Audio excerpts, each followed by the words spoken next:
करण वीरानी की कूटनीति। पकड़े गए तो बता दो सच, नहीं तो झूठ जिंदाबाद।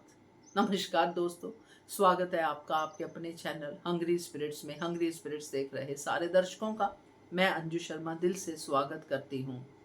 शक हो रहा है मुझे तुलसी के संस्कारों पे, क्योंकि इसी बेटे को लेके बहुत कुछ गौतम ने भी कहा था कि आपको तो करण ही सबसे अच्छा लगता है, वही आपके लिए सही बेटा है, संस्कारी बेटा है।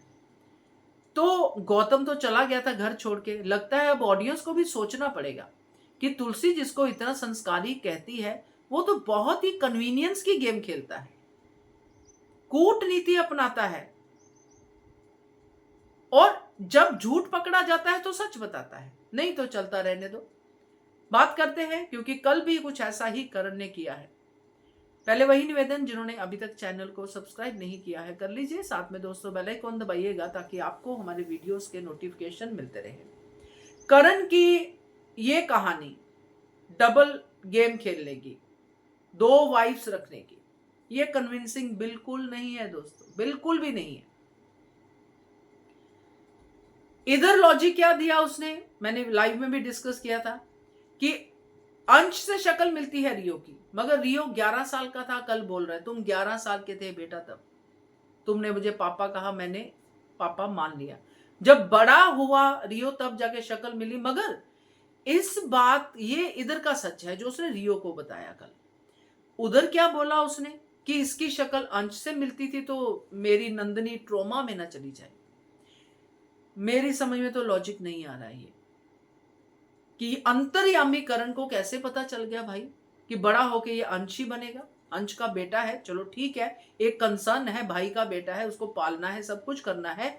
मगर ऐसी क्या मजबूरी कि अगर नियति ने इसको हस्बैंड बोल भी दिया तो वहां पे बोल देना चाहिए कि मैं आपका हस्बैंड नहीं हूं, आपके हस्बैंड का दोस्त हूं। क्या मजबूरी थी भाई, मुझे तो ये समझ में नहीं आता। मगर ये कन्विंसिंगली बार बार स्टोरी बताई जा रही है कि हम कन्विंस हो जाए, नहीं हो पाएंगे।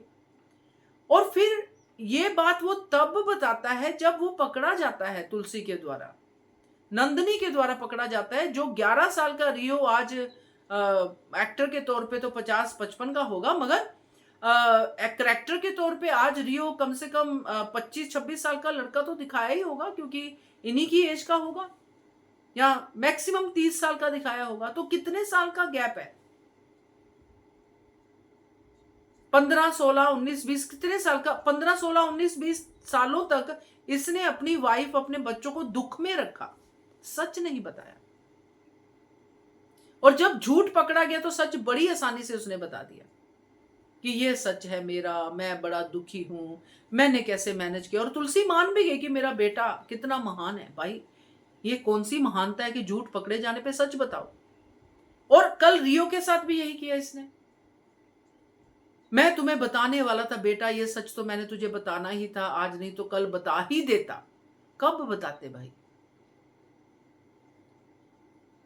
तो मुझे तो ये करण का किरदार बिल्कुल संस्कारी नहीं लग रहा, बिल्कुल ऐसा नहीं लग रहा कि जो चीजों को मैनेज करने वाला है। ये सिर्फ झूठ बोलने वाला करण है, और बहुत ही प्यार से, बहुत ही तरीके से झूठ बोलता है। और लोगों को ये, यानी कि जो सीरियल के अंदर किरदार है, माँ बीवी, सबको ये बताता है कि मैं कितना महान हूं भाई, मैं ये दोहरा जीवन जी रहा हूं। इसको महानता नहीं, इसको कायरता कहते हैं भाई, क्योंकि आप अपना सच बोल नहीं पाते हो, पकड़े जाने पे सच बोलते हो, तो इसको कायरता कहते हैं, महानता नहीं कहते हैं। ये वो है कि चलता है तो चलने दो वाला एटीट्यूड, तो ये कन्विंसिंग नहीं है। तो मुझे लगे, पता है, मतलब आई कैन गेस कि काफी लोगों को शायद इस बात से मेरे साथ सहमति ना हो, मगर मुझे अभी तक इससे कुछ भी ऐसा नहीं लगा कि जिससे मैं करण को महान कह सकूं। क्या कहते हो आप, बताइएगा कमेंट करके। देखते रहिए channel hungry spirits. Thank you.